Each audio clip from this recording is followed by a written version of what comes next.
Okay. And we're back.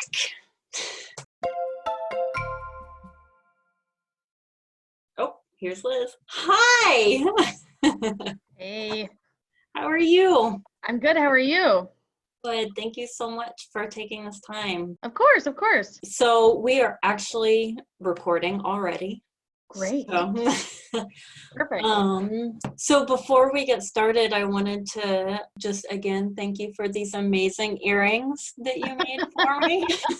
Of course. I'm so glad you had them. And I'm so honored that you wore them for this. Oh my gosh. Well, and I have to tell the story because actually, Liz, you didn't make these for me at all. You made them for yourself and you were wearing them and I complimented them and you were like, oh, here, you like them? I will just take them out of my ear and give them to you right now. And it was so amazing. That was like one of the most generous things that anybody's ever done. So Well, the best part about creating is giving it to people who love it, right? I mean, that's why artists do what they do. And it's way better to create and share than it is to create and keep.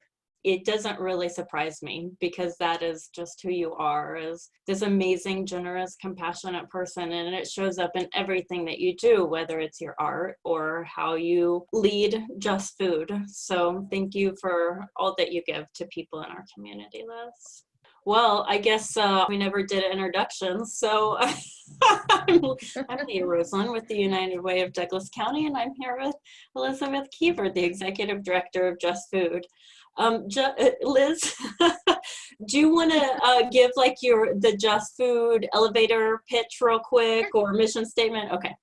Just Food is the food bank here in Douglas County. We work with agencies across the community to make sure that people have access to healthy food. We work with 29 different partner agencies. So a lot of United Way partners are our partners too, and folks like the Willow or Lawrence Community Shelter shop our warehouse for food. But we also have direct services. We provide food pantry as well as cooking classes and gardening programming, as well as when people need kitchen items and things like that, we provide that as well. But our core principles and organization is to fight hunger with health and make sure that Douglas County has access to healthy food and the tools to become a more equitable and just community. It's beautiful. Thank you. Thank you. Thank you so much for spending this time. I know you are incredibly busy. My pleasure.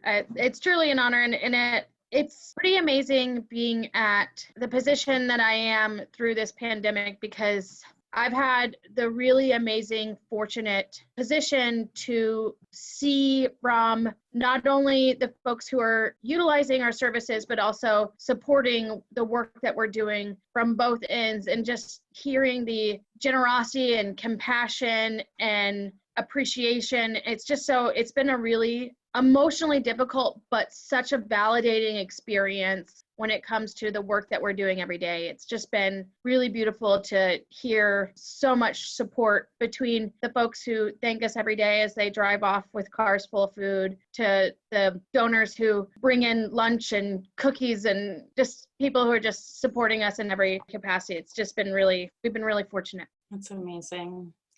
Yeah, I imagine that you have been working insane hours and that you have been face to face with a lot of suffering that the pandemic has caused. How do you keep your resiliency? You're such a positive person. Well, I'm really, really fortunate to have an incredible support system. I think it really helpful at times like this that your husband is a trauma therapist. Jacob works at the Sexual Trauma and Abuse Care Center. Oh, great. Good choice of partner. But honestly, my strength not only comes from my home support system, but my staff has been just phenomenal right now. And we're all in it and committed together 100% every single day. We've laughed, we've cried, we have bad days, we have good days, we've thrown fits, we've celebrated. I mean, it's been across the board, but we've done it together. I think that if I didn't have such an amazing staff, I don't know if I'd be able to handle it as well. We all saw this coming. We had been making plans for about 2 weeks before this. Since day one, we have said, no matter what, we are the utmost essential business, and we have to figure out how we can evolve to meet the need. And we've done it ever since. So Wow. So how has Just Food evolved and changed programming and services to safely meet the need? And Well, what does that look like even now, the need for food resources in our community? great question. And unfortunately, when it comes to our programming, like Just Cook, that is unfortunately been on pause. Most of our programming is done in our facility, which is now basically a grocery box storage unit, or at the library, or with the Boys and Girls Club. And naturally, we can't do those. But they're not the priority for our clients from what we're hearing right now. So we're really focused on making sure that folks in our community have access to healthy food and can have reliable and consistent access to that service. So what we've done organizationally is turn our facility inside out, essentially. You used to be able to walk into our food pantry and shop the shelves, and we've essentially put those shelves on pallets and parking stalls in our facility, and we drive through and load people's cars up. So you stop at your non-perishable pallet and you get your standard grocery box, and we have allow for dietary restrictions, like you can request a gluten-free box or a vegetarian box, and then you stop at the next stop where you get cereal, and the next stop you get milk and eggs and proteins, and then we have our produce stop and our bakery stop. Sorry, you can hear the walkie-talkie. Did you hear it? We all have walkie-talkies, so they just called out, can we get a gluten-free box for a household of one? So that's what the walkie-talkie just said. So people will request things like diapers, and we get those to them as they need it. We didn't just stop there, because we knew that because of the nature of this pandemic, people are stuck at home. Some people are required to stay home. You know, I just got off the phone with someone today who was re-signing up for delivery, and they're legally blind. So we have to make sure that we're continuing to make sure those folks have services. So we've implemented a home delivery service as well. We are taking groceries to people's homes every single day, and we're partnering with organizations like Independence Inc. to do that, as well as other volunteers that we've been getting through United Way to do that. You guys have sent some wonderful volunteers our way that are driving their cars full of groceries every single day across Douglas County, and literally across Douglas County. We will serve any address in Douglas County with home delivery. It doesn't matter if you're in Lecompton or Baldwin or Eudora. We'll make sure you get groceries on your doorstep. That's so great, Liz. God, the first thing that comes to my mind as you're talking about all this is what just a huge amount of resources that must take, and coordination, and that you are providing these services. It's a complete change in your delivery model that you've had to adapt to with hardly any notice at all. So Yeah. how are you handling it? How are you doing it?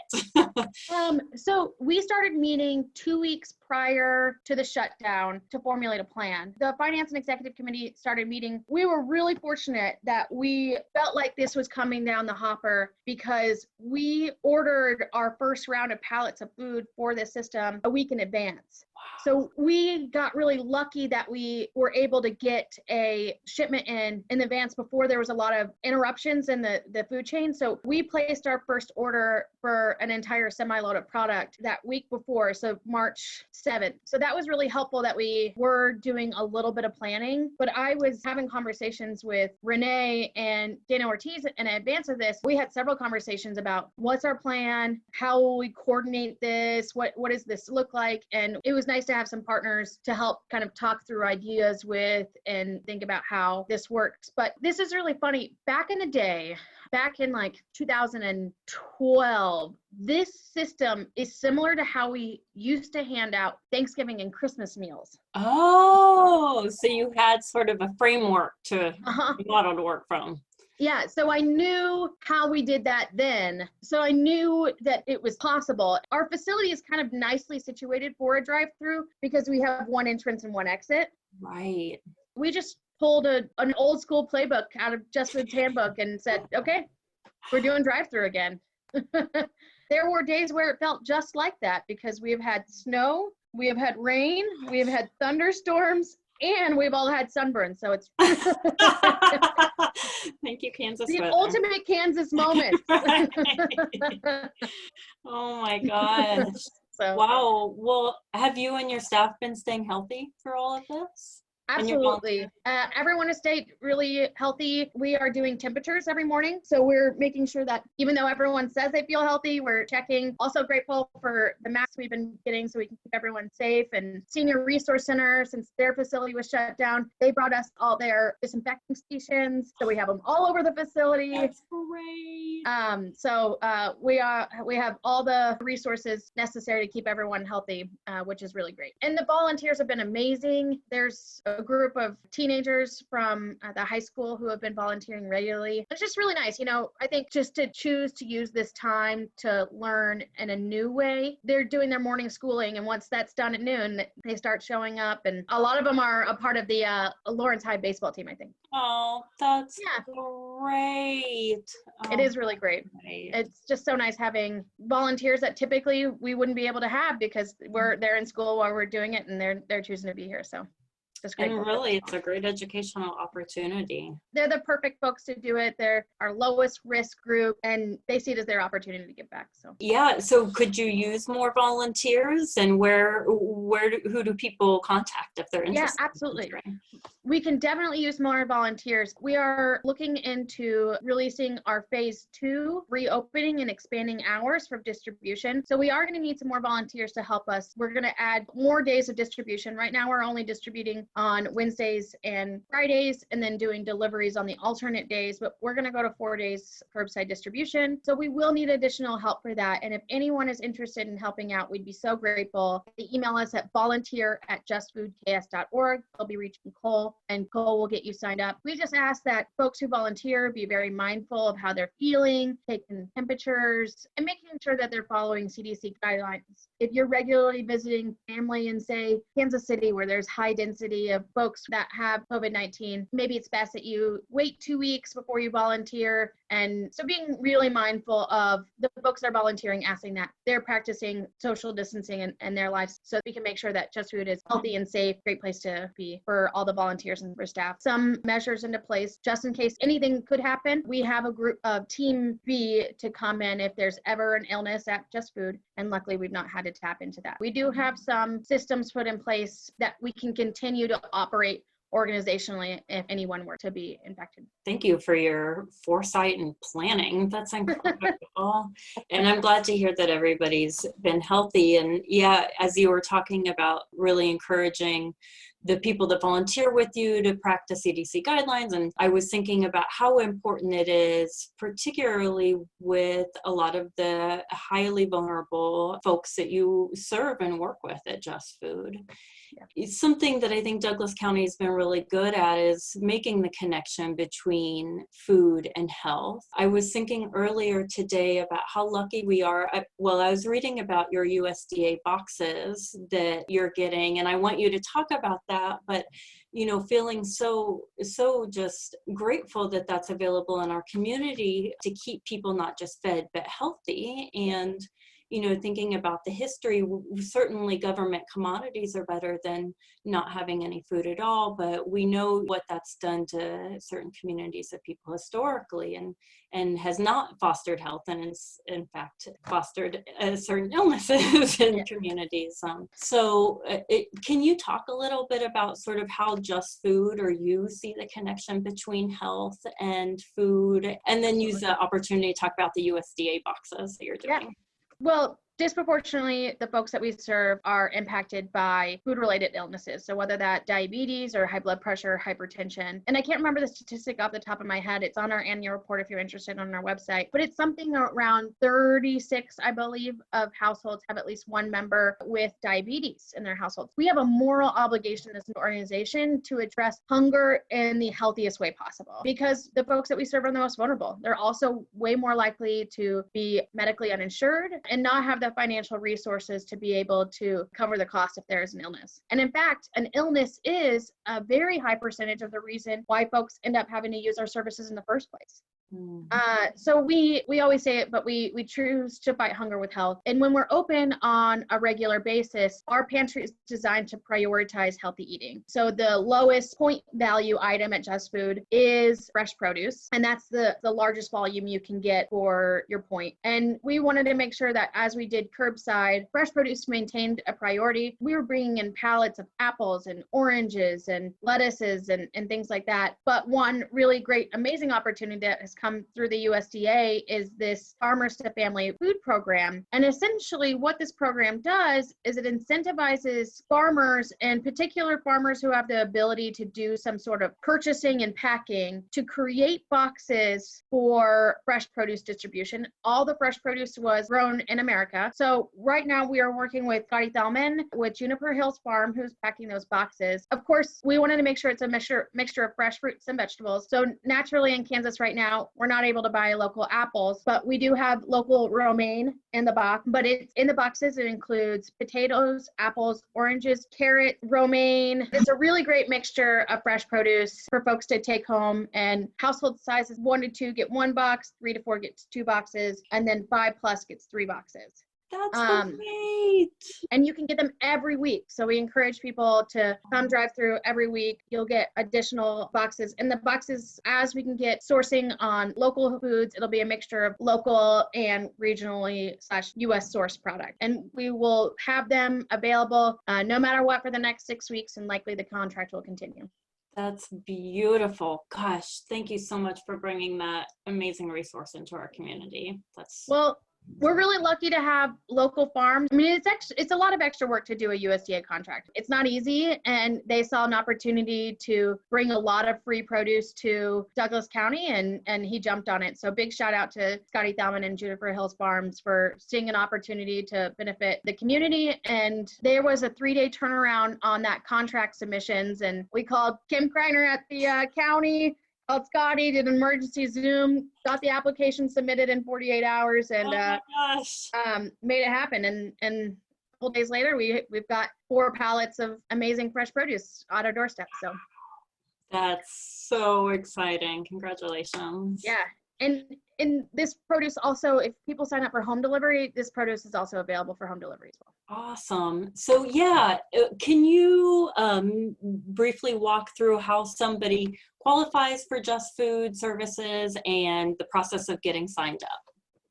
So when it comes to folks who need our services right now, we are open to anyone who needs our services. And often, unfortunately, there are a lot of folks in the outlying county area. There's not a good, reliable access to healthy food in their community. So folks are coming in from, say, Tonganoxie or places like that. So really, anyone who needs our services is welcome at Just Food right now. For home delivery, we are servicing Douglas County. And if you've never used our services before, there's a basic information form right on our website, justfoodks.org. And there's a tab right at the top that says need food access. And it has how to sign up to be a client, and then also how to get in-home delivery. In-home delivery happens every 2 weeks, and you just sign up when you would like your 2-week box delivered. It's a very short form with your name, email address, and address, and it'll be on your porch within the next week. Wow. And is there any cost to the client for delivery? Absolutely zero cost for any of our services. We are a zero cost to agencies and to our clients. So that's great. And my mom was actually one of the people that was laid off locally due to the pandemic, and she lives in Baldwin, and I've been wondering if I could come and get food boxes for her. Is that available to people? Yeah. Yes. Anyone can sign up, anyone as a proxy, but also she can sign up on our website for a home delivery. So whatever works for you, we can fill out her client form online, and there's an option to identify someone as your proxy to pick up for you. So whether it's a sibling or a family member or even a neighbor, you can put whoever you feel comfortable bringing groceries to you on your client form, and then they can either drive through for you or you can sign up for home delivery, whatever you prefer.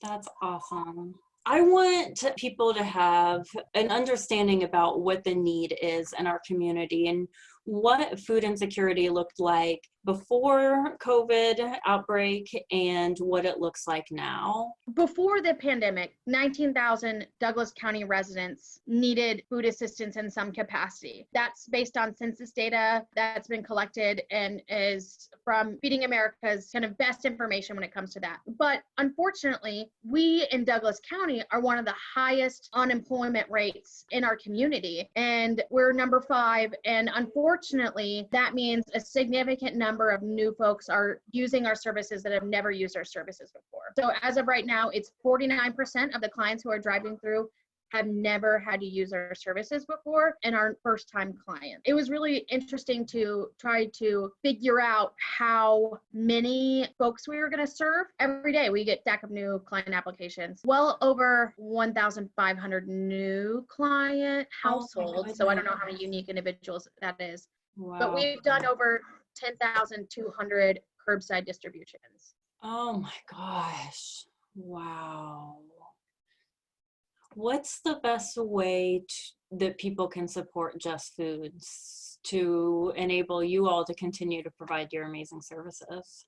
Food donations are wonderful, but right now we're buying at the volume that is so much more than before. We're buying truckloads of food right now. So we can really stretch $1. We're getting a semi-load every week. So we can stretch $1 much more than you can at the grocery store. And we have spent over 4 times our annual budget on food. We've spent over $120,000 on food so far as an organization. And that's not including any of the additional supplies. We had to get more electric pallet jacks to haul the product. The dollar goes a long way organizationally. I know folks don't always love to hear that, but it's true. Organizations are incredible stewards with your dollar. A nonprofit is going to be your frugalest, thriftiest.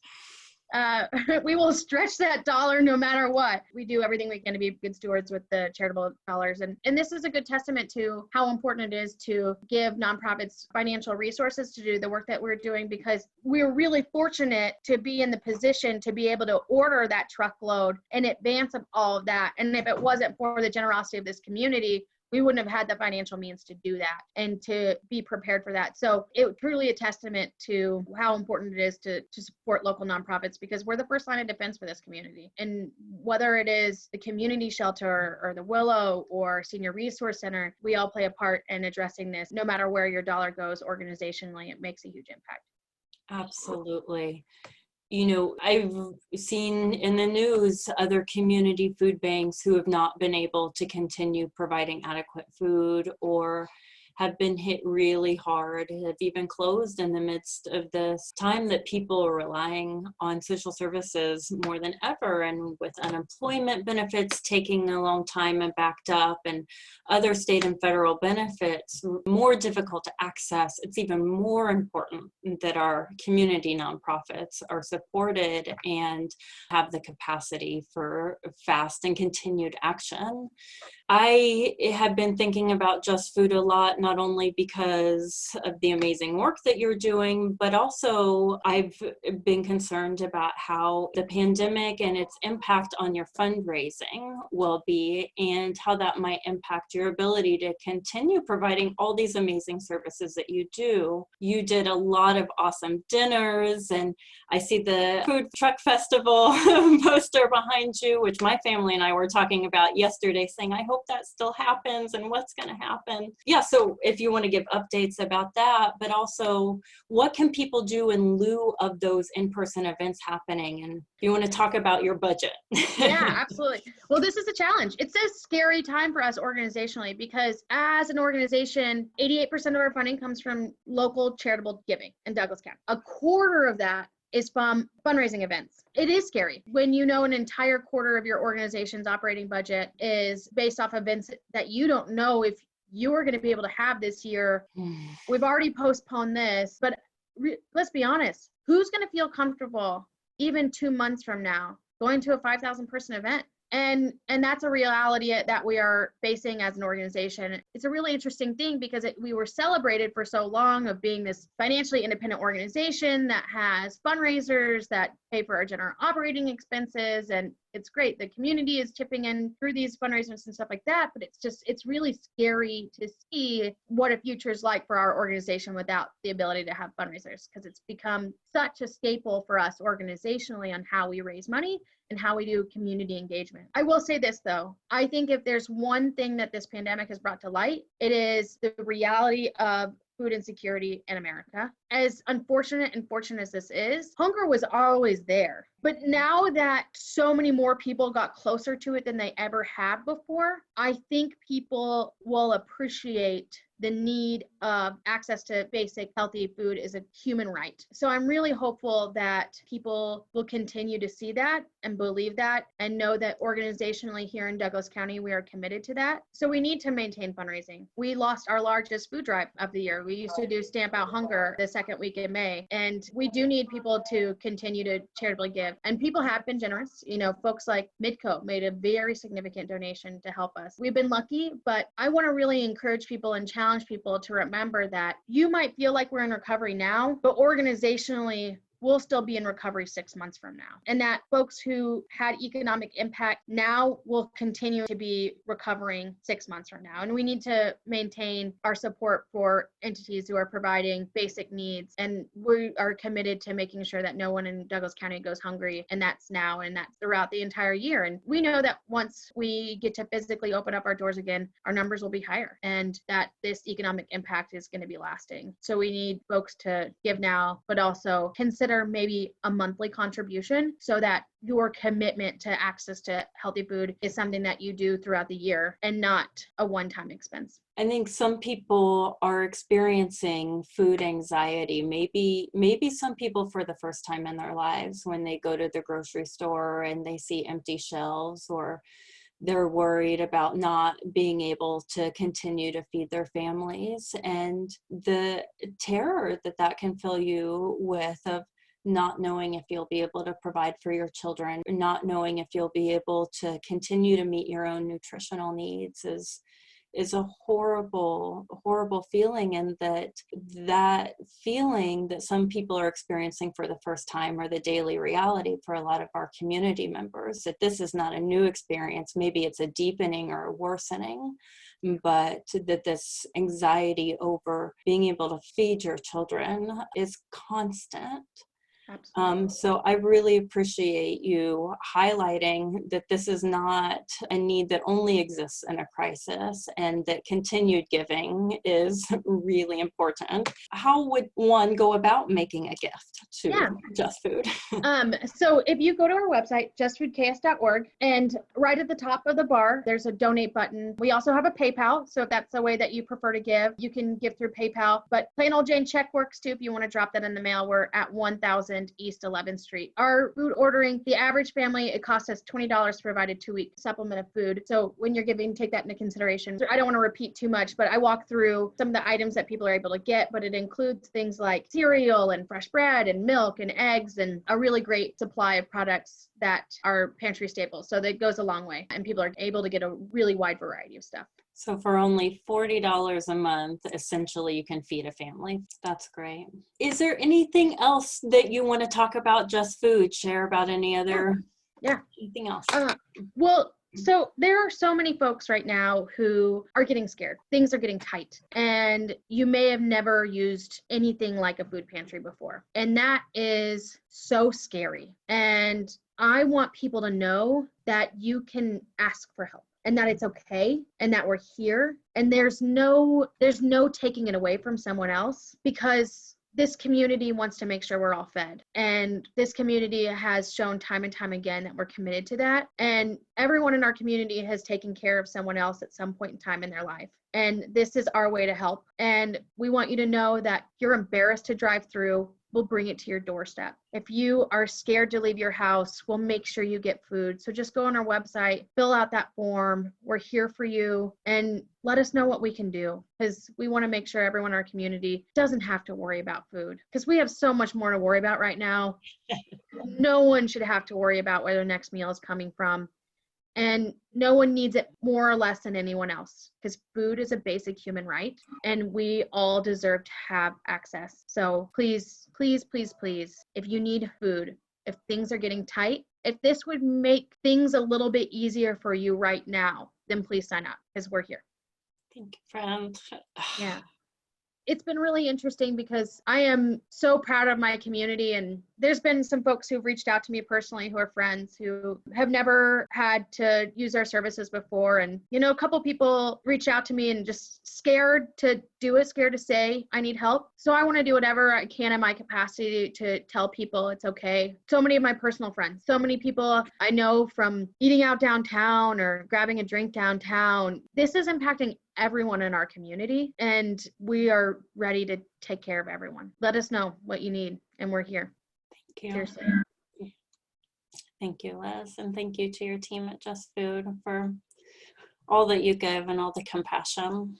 Thank you so much. We're really grateful for this community. And if I can make one last plug, can I make one more plug? Please. There is a survey we're asking folks who are utilizing our services or thinking about utilizing our services. And we want input from our clients to make sure everyone feels safe as we proceed into some sort of reopening or expanded services or things like that. So we really value everyone's input. We have it on the website in English and in Spanish. If you need it in additional languages, let us know. But we really want people's input on their comfort and what we can do to make people safe as we proceed with our planning for the future. So please give us your input on our Facebook page or on our website. Thank you. Yeah, you're always so amazing about getting feedback from your community and really including the people you serve as a part of your community, and that you're all in this together. And really, I've seen that every day that I've worked with Just Food, is that that's always your approach, is that we're all in this together. So. Yeah. Absolutely. We can't make decisions without the people impacted the most not being a part of that decision-making process. I mean, that's just something, principle as an organization, that we're committed to being services focused, and that comes from the folks that need our services. And that's how we organizationally steer our ship. I appreciate you so much, Liz. Always have time for y'all. And the line has been going smooth today. I'm looking up at our camera because I can see. Oh, nice. So that helps when if I ever needed, but smooth today. And come on down. We're here until 5 o'clock on Fridays. Wednesdays, we're also open from 12 to 5. So awesome. Thank you so much, Liz. Have a beautiful weekend. You too. Take care. Take care. Bye-bye. Bye.